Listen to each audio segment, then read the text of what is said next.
Sign stealing, repercussions, Harbaugh suspended for the final 3 regular season games, pending last-minute Hail Mary injunctions. What do you think as we stand right here? Well, I think this doesn't change very much in terms of the way this team prepared. Obviously, this was news that broke while Jim Harbaugh and the Michigan Wolverine football team was on the plane, and they knew it could be coming any minute. So I don't think anybody there is surprised by the news. Also, I don't think it had a major impact on their week of preparation except from one standpoint. And that standpoint may be the most important standpoint in all of sports, is that emotionally stories like these either tear a team apart in terms of their preparedness or they galvanize a team.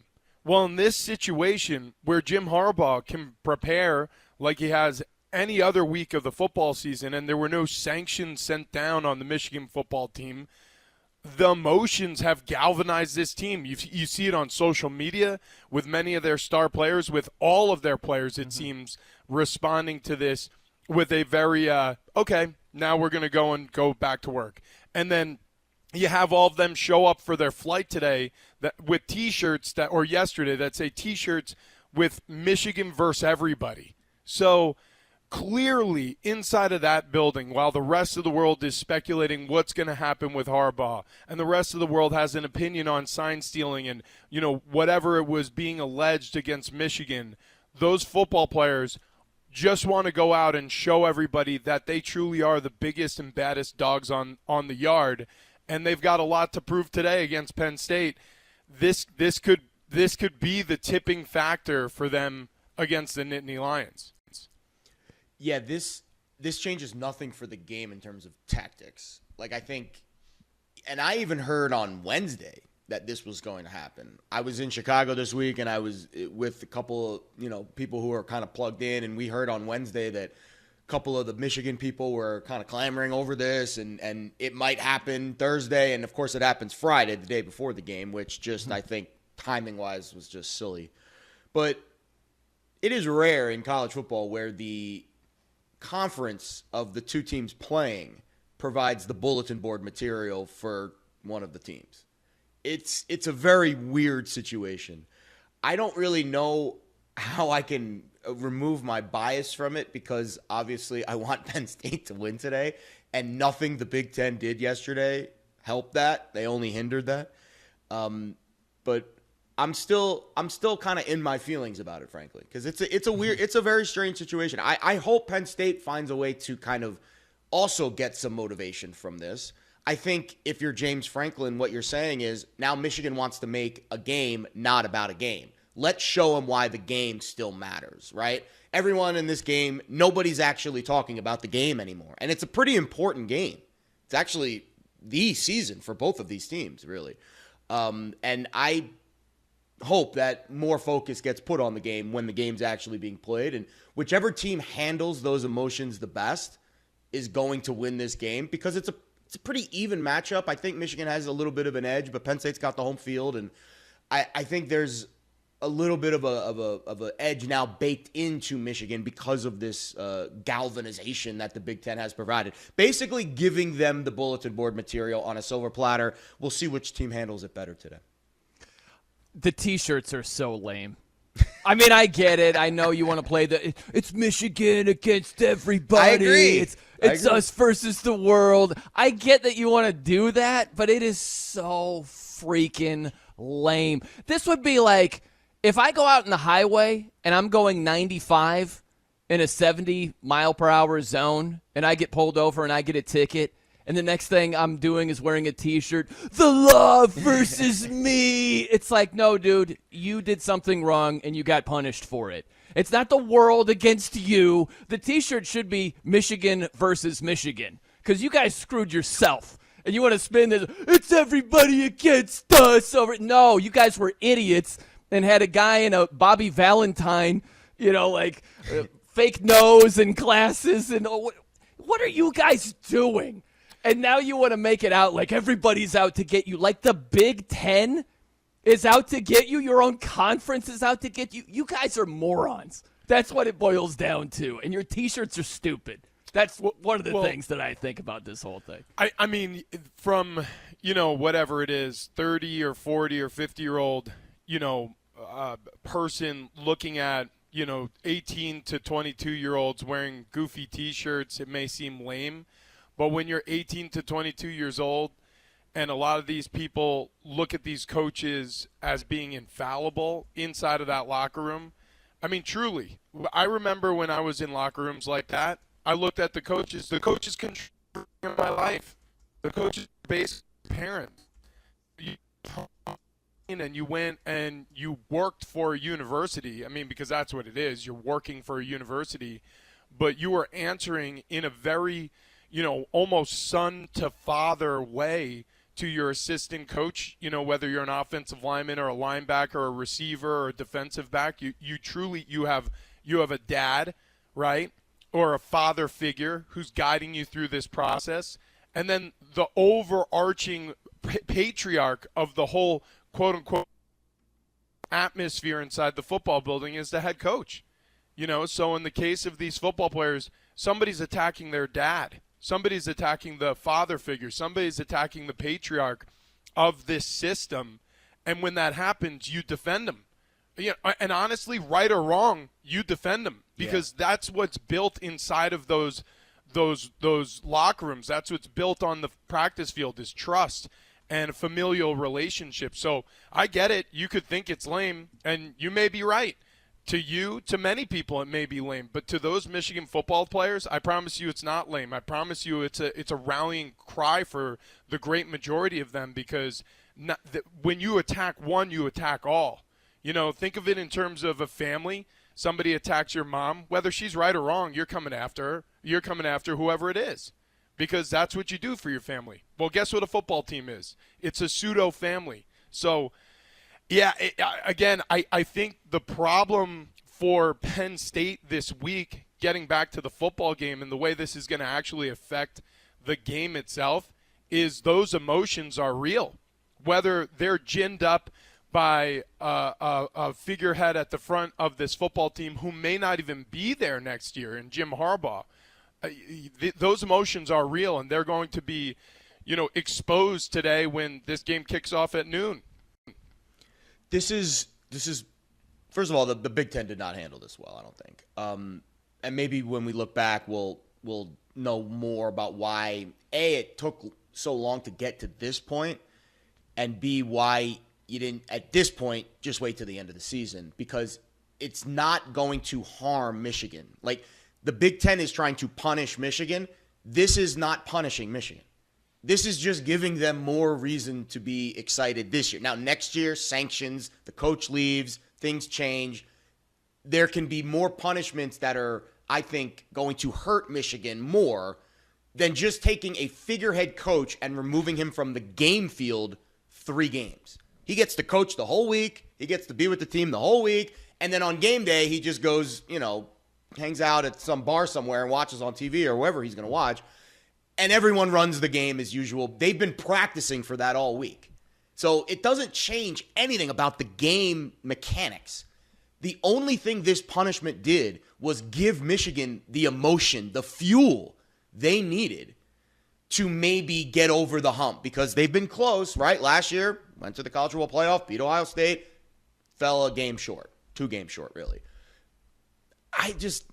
There's something about the way that this went down that really rubs me as a Penn State fan the wrong way. To do it the night before the game does not hurt Michigan in any way.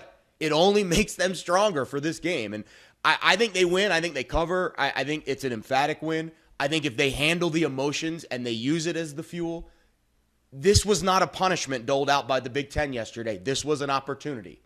And yeah, maybe the T-shirts are lame and the props are lame, but the kids these days, you saw them tweet out bet yesterday. Yeah, bet. I thought college sports. I thought it was Bet MGM.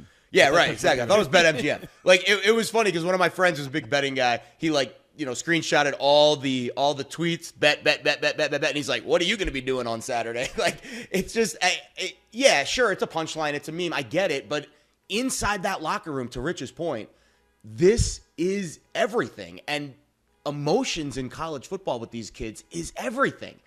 And the Big Ten just handed them this rocket fuel for their last 3 weeks. And it just, I cannot stand how this entire went down. Well, listen, I hear what you're saying. I think it can be both. I think it can both be rocket fuel and a punishment at the same time. Because not having Jim Harbaugh on the sideline, it's not as if he's just, what do we call Jason Garrett, the clapper? The head coach of the Cowboys, where he just clap. All right, guys. Yeah. All right, guys, let's go. Let's get it. Let's go. Like Jim Harbaugh is more than the clapper. Because look at their schedule. You don't miss Jim Harbaugh against East Carolina and Bowling Green, But you might miss him at Penn State and against Ohio State. But to your point, Jared, it does give them a boost as well. So it's a little bit of a tug-of-war, kind of like a push-pull, seesaw kind of thing with Jim Harbaugh not being there. I think it can give them a lot of motivation. I think it can also be a slap on the wrist punishment as of right now. The other part of this, and we'll get into this as the show goes along, but some of the comments were, you're just rushing to judgment and there isn't due process. Can we stop acting like this is the most intricate, complex, tricky case to try to meander our way through? They stole signs. They went to games they weren't supposed to go to. They were on the sideline when they shouldn't have been. There's a paper That's trail. not the trickiest thing ever to come. You remember when Urban Meyer was at Ohio State and he might have been covering for an assistant coach that was, committing domestic violence, and the Big Ten came out and said, 2 weeks. We should have this investigation wrapped up in 2 weeks. Like this idea that this Michigan sign-stealing thing is so complex, we can't rush to judgment over it. That part of it is stupid to me.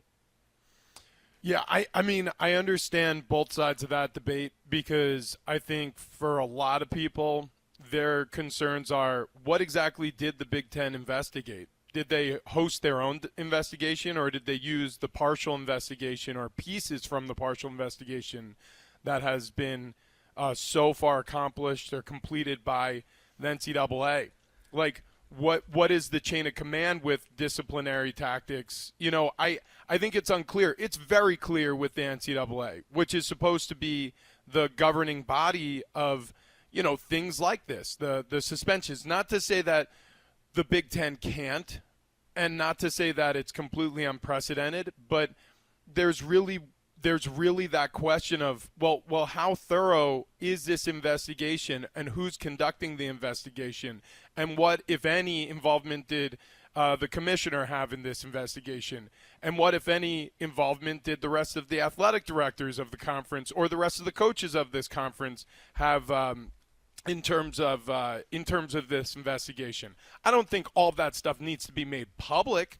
Obviously, you're going to unearth certain things that people who are being helping the investigation along don't want to be named publicly. But I think that's the part of it that people are really wincing at, especially Michigan fans, because they're like, well, hey, where is the proof that you've unearthed to state with a surety that this coach needs to be suspended for this time frame? Like, we still well, then haven't why did been Michigan provided. suspend their own guy? Why did Michigan get rid of their own guy?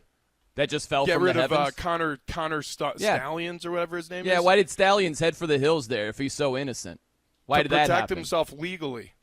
He's the one who resigned, Brian. He didn't get If he's completely innocent, you got to protect Right. yourself. So if I go to, you're an assistant coach for a school, you're accused of something, you're completely innocent, you're running for the hills to protect yourself legally. You're innocent. right. That's what you're He was doing. probably I didn't say he advised was to innocent. do You that. said he was innocent. I didn't say No, he I'm was innocent. saying, why would he do that if he were innocent? Why would he? Right. He wouldn't do that. Well, let me ask you this question: how many people have left jobs where they're being harassed, and then later on they find out, oh, that guy was completely innocent? I'm not saying Connor Stallions is, but I'm saying in the public domain, in the public eye, maybe for his safety, he had to resign from this job. We don't know what's going on in his life. We don't know what it looks like, where he lives. Like, so again, you're part of the crew who's jumping to conclusions, and you may be right, by the way. Your conclusions may be right, but a full investigation hasn't been done yet, and I would doubt severely if the Big Ten hosted their own investigation my guess is they got some things from the NCAA that were damning enough that they were like, okay, that's enough for us to send Jim Harbaugh home on game days, and hopefully that'll be enough to appease these coaches. It really felt like they were appeasing the Big Ten coaches, and that's the reason why they made that decision. And I think that when I read the Big Ten's report, the biggest thing that stood out was how upset they were at Michigan for using other teams potentially sign stealing their signals as a defense. And usually that is a telltale sign that you are guilty when someone accuses you of something. Yeah. Well, they're doing it too. Yeah. So I think Michigan got caught with their hand in the cookie jar, but I kind of agree. I don't like the way that the Big Ten handled this. I don't like giving Michigan any motivate. Like, even if there might be some negatives to Jim Harbaugh not being on the sidelines, but when you give someone a punishment, there should be zero positive with the punishment. And it is impossible to ignore the positives that Michigan is taking from this quote-unquote punishment. Sure, there might be some negatives, but there shouldn't be any negatives, or there shouldn't be any positives. It should be all negative when you get punished for something.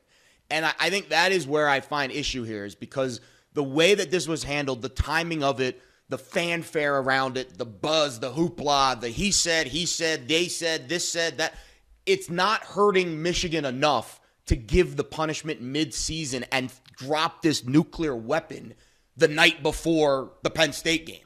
It made no sense to me logically why you're doing this the night before the second most important game of the year and 3 weeks before the most important game of the year. Again, at this stage, these are 18 to 22-year-old kids. They're running on fumes the last few weeks. The results are all over the map. You are giving them the spinach. They are Popeye and they are weak, and you're giving them the spinach. Maybe the spinach is a little bit sour and it won't taste as good, but you're giving it to them, and let's see what Michigan does with it today. I wish that this would have happened last week as a Penn State fan, but it happened last night, and now we're dealing with the fallout, and this game today is going to be absolutely fascinating. And I hope the focus is on the game once the ball gets put in the air.